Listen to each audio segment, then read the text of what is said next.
درود پاک کب کب کہاں کہاں اور کیسے کیسے کام آتا ہے۔ ایک بہت ہی خوبصورت واقعہ، بڑا ایمان افروز واقعہ ہے جو میں آپ کے سامنے پیش کرتا ہوں۔ ایک دوست نے اپنے ایک دوسرے دوست کو قرض دیا، اور جب اس نے قرض دیا تو وہ قرض ایک بڑی اماؤنٹ تھی، 3000 دینار۔ وہ ٹائم آ گیا جب اس ٹائم وہ قرض لینے کے لیے اپنے دوست کے پاس گیا کہ بھائی مجھے میرے پیسے واپس دو، تو اس نے کہا کہ پیسے تو نہیں ہے میرے پاس، میں کولیپس ہو گیا ہوں، بزنس اب میرا ختم ہو گیا ہے، میں تمہاری رقم نہیں دے سکتا۔ اس نے ایک اور ٹائم دے دیا اسے کہ ٹھیک ہے اب اتنے وقت دنوں کے بعد میں دے دوں گا۔ وہ ٹائم بھی گزر گیا، اور جب وہ ٹائم بھی گزر گیا تو اس کے بعد اس دوست نے کہا کہ اب تو پیسے دے دو بھائی، میرا ٹائم پورا ہو گیا ہے۔ پھر نہ دے سکا ٹائم۔ آخر کار معاملہ جو ہے وہ کورٹ میں چلا گیا، قاضی کے پاس چلا گیا۔ اب قاضی نے جس کو پیسے دینے تھے اس کو بلایا اور کہا کہ بھائی آپ کو اس کے پیسے دینے ہیں؟ کہتا ہے ہاں پیسے تو دینے ہیں۔ تو کہا پھر دیتے کیوں نہیں ہو؟ کہا پیسے ہیں ہی نہیں، کاروبار ہی ختم ہو گیا ہے، قرضہ تو لیا تھا، اب میرے پاس بچا ہی کچھ نہیں ہے۔ تو کہا اچھا اب یہ بتاؤ کہ کب دو گے، کیسے دو گے؟ اس نے کہا بس میرے پاس پیسے ہی نہیں ہیں۔ تو کہا اب تمہارے پاس 30 دن کا ٹائم ہے، 30 ڈیز میں یا تو اس کے پیسے لوٹا دو یا 30 دن کے بعد تمہیں قید کر دیا جائے گا۔ یہ شخص اب گھر آیا، پیسے تو تھے نہیں، مگر شاید علماء نے لکھا کتابوں میں، یہ واقعہ کئی بڑی بڑی کتابوں میں لکھا اور درود پاک کے فضائل کی بڑی بڑی کتابوں میں لکھا، اور اس شخص نے سوچا کہ اس نے ایک حدیث پاک پڑھی ہوئی تھی کہ جس میں نبی پاک علیہ الصلوۃ والسلام نے فرمایا ہے، جس کا مضمون ہے کہ جو شخص پریشان ہو، مصیبت زدہ ہو، اسے چاہیے کہ مجھ پر کثرت سے درود پاک پڑھے، کیونکہ درود پڑھنا مصیبتوں اور پریشانیوں کو لے جاتا ہے۔ اب اس عاشق رسول نے سوچا اور تو کچھ ہے نہیں، اب میں درود پاک پڑھنا شروع کرتا ہوں۔ صبح سے لے کر شام تک وہ درود پاک پڑھنے لگ گیا۔ 27 دن گزر گئے، only 3 days left، 3 دن باقی تھے قاضی کے پاس جانے میں۔ 27 دن گزر گئے درود پڑھتے پڑھتے۔ جب 28ویں رات آئی تو آنکھیں تو بند ہوئیں، مگر خواب میں اسے ایک آواز آئی، گھبراؤ نہیں، تمہارا قرضہ ادا کر دیا جائے گا، تمہارا مسئلہ سالو ہو جائے گا۔ صبح اٹھتا ہے، درود پاک پڑھ رہا ہے، مگر کہتا ہے یہ آواز سے تو مسئلہ حل نہیں ہوگا، پیغام کیا ہے اسے سمجھ نہ آیا۔ 28واں دن گزر گیا، 29ویں رات آ گئی، مگر اب آنکھیں بند ہوئیں اور قسمت جاگ اٹھی۔ نبی پاک صاحب لولاک صلی اللہ تعالیٰ علیہ وسلم خواب میں تشریف لائے، اور پیارے آقا صلی اللہ تعالیٰ علیہ وسلم نے فرمایا گھبراؤ نہیں، علی بن عیسیٰ وزیر کے پاس جاؤ، وہ تمہارا قرضہ ادا کر دے گا۔ اب یہ عاشق رسول صبح اٹھا تو ویری فریش، حشاش بشاش کہ اب تو کام ہو گیا، نبی پاک نے خواب میں آ کر بشارت دی ہے۔ مگر پھر ذہن میں سوال آیا کہ علی بن عیسیٰ کے پاس جاؤں گا تو ثبوت کیا ہے، پروف کیا ہوگا؟ میں جا کر اس کو کہوں گا کہ میرا قرضہ دے دو، تو ایسے تو قرضہ نہیں دے دینا، اور میں نے اس کو کہا کہ مجھے نبی پاک نے خواب میں کہا ہے، اور اس نے اگر مجھ سے کوئی نشانی مانگی تو میں نشانی کیا دوں گا؟ آخری دن تھا، 29واں دن تھا، وہ بھی درود پڑھتے پڑھتے گزر گیا۔ 30th نائٹ آ گئی، صبح وہ دن ہے جب عدالت میں جانا ہے۔ اب اس رات پھر نبی پاک علیہ الصلوۃ والسلام خواب میں تشریف لائے، اور آقا علیہ الصلوۃ والسلام نے فرمایا کہ علی بن عیسیٰ وزیر کے پاس جاؤ، وہ تمہارا قرض ادا کر دے گا۔ کہ حضور چلا تو جاؤں گا، لیکن اگر وزیر نے مجھ سے کوئی نشانی طلب کی تو میں کیا جواب دوں گا؟ پیارے آقا علیہ الصلوۃ والسلام نے کمال کا ارشاد فرمایا کہ علی بن عیسیٰ سے کہنا کہ تم روزانہ فجر کی نماز کے بعد 5000 بار درود پاک پڑھتے ہو، یہ راز فقط تم جانتے ہو اور تمہارا رب جانتا ہے۔ اب یہ جب صبح اٹھا تو ایک نشانی بھی مل چکی تھی۔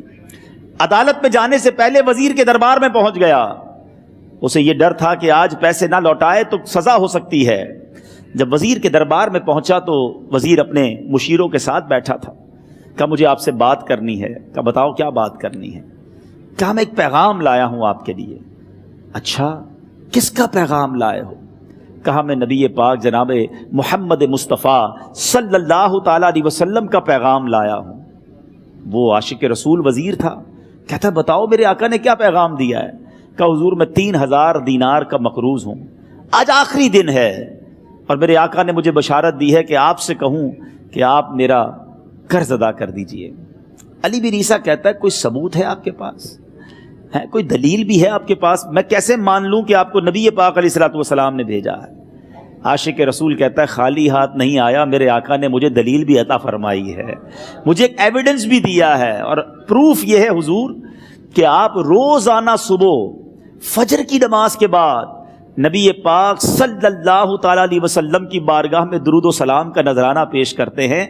جب تک 5000 کا عدد پورا نہیں ہوتا آپ اس وقت تک کسی اور سے بات نہیں کرتے، اور اے وزیر صاحب یہ رات صرف آپ کو پتہ ہے اور آپ کا رب جانتا ہے۔ اللہ اکبر!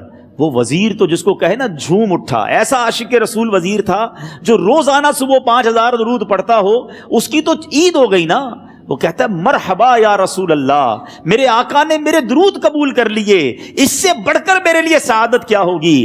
اب یہ وزیر اپنی سیٹ سے اٹھتا ہے، اپنے کمرے میں جاتا ہے، تھوڑی دیر بعد واپس آ کر اس عاشق رسول کے ہاتھ میں 3000 دینار رکھ کر کہتا ہے حضور پہلے 3000 دینار تو نبی پاک کا حکم کی میں ادب سے بجا لاتا ہوں، میرے آقا نے جو حکم فرمایا یہ 3000 دینار آپ کو پیش کرتا ہوں، حضور ایک اور 3000 دینار لیجئے۔ میرے گھر آپ آئے، اتنی اچھی خبر سنائی، آپ نے قدم رنجا فرمایا، یہ 3000 اس کا نذرانہ ہے، اور ایسا کیجئے 3000 اور لیجئے، اس سے اپنے بچوں کے لیے کچھ چھوٹا موٹا کام شروع کیجئے، اور ایک وعدہ کر کے جائیے آج کے بعد زندگی میں آپ کو جب بھی کوئی کام پڑے میں آپ کا بھائی ہوں، مجھے یہ خدمت کا موقع دیجئے گا۔ اللہ اکبر! وہ مقروض جو ایک رات پہلے 3000 دینار کا مقروض تھا، ہو سکتا ہے اس کے بیک آف مائنڈ یہ بھی چل رہا ہو کہ اب شاید کل میں نے جیل میں جا کر عدالت میں جا کر گرفتاری دے کر جیل میں جانا ہے، مگر اب 9000 دینار ہاتھ میں ہیں۔ عاشق رسول جھومتا ہوا نبی پاک کی یاد میں گھومتا ہوا اب عدالت میں پہنچا۔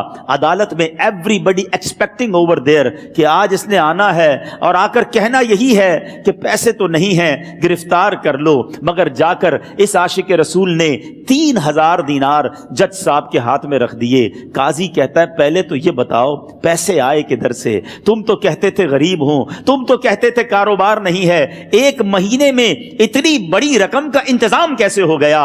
سبحان اللہ! اس عاشق رسول نے گویا زبان حال سے یہ کہا ہوگا کہ یہ تو کرم ہے ان کا، ورنہ مجھ میں تو ایسی بات نہیں، اتنا دیا سرکار نے مجھ کو، اتنی میری اوقات نہیں۔ اس نے وہ پورا واقعہ بھری عدالت میں سنا دیا۔ اللہ اکبر! میرے پیارے اسلامی بھائیوں ذرا سوچو پہلے زمانے میں کیسے عاشقان رسول ہوا کرتے تھے، وہ جج وہ قاضی بھی کیسا سرکار علیہ الصلوۃ والسلام کا عاشق تھا۔ اپنی سیٹ سے اٹھتا ہے، بھرے دربار میں بھری عدالت میں وہ اپنے چیمبر میں اپنے کمرے میں جاتا ہے، اور تھوڑی دیر بعد واپس آ کر اس کے ہاتھ میں بھی 3000 دینار ہیں، اور وہ 3000 دینار جو ہے وہ اس عاشق رسول کے ہاتھ میں رکھتا ہے کہ سارا ثواب علی بن عیسیٰ کیسے لے جائے، میں بھی تو نبی پاک کا غلام ہوں، میں تمہارا قرضہ میں ادا کرتا ہوں۔ اچھا، اب ایک اور عجیب سینیریو یہ بن گیا کہ جس نے کیس کیا تھا، جس نے دعویٰ کیا تھا، وہ بھی یہ سارا منظر دیکھ رہا تھا۔ کہتا ہے جج صاحب ذرا رکیے، میں بھی اپنے آقا کا امتی ہوں، اور ایک کام کیجئے قلم کاغذ منگوائیے، اس عاشق رسول کا قرضہ ہی میں معاف کر دیتا ہوں۔ اچھا، اب عاشق رسول نے وہ واپس 3000 دینار جو جج صاحب نے دیے تھے وہ واپس جج صاحب کو دیے کہ حضور یہ پیسے آپ ہی رکھ لیں، قرضہ ہی معاف ہو گیا، اب آپ کے پیسے کا میں نے کیا کرنا ہے؟ جج صاحب کہتے ہیں جو پیسے نبی پاک کے نام پر نکالے ہیں اب مجھے واپس نہیں چاہیے، یہ بھی تم اپنے ساتھ لے جاؤ۔ اللہ اکبر! میرے میٹھے اسلامی بھائیوں، وہ عاشق رسول ایک رات پہلے 3000 دینار کا مقروض ہے، اب 12000 دینار لے کر گھر کو واپس جا رہا ہے۔ اس ایک واقعے کے اندر جو ہم سب کے لیے درس ہے، جو ہم سب کے لیے پیغام ہے۔ شاعر لکھتے ہیں نا، دکھوں نے تم کو جو گھیرا ہو تو درود پڑھو،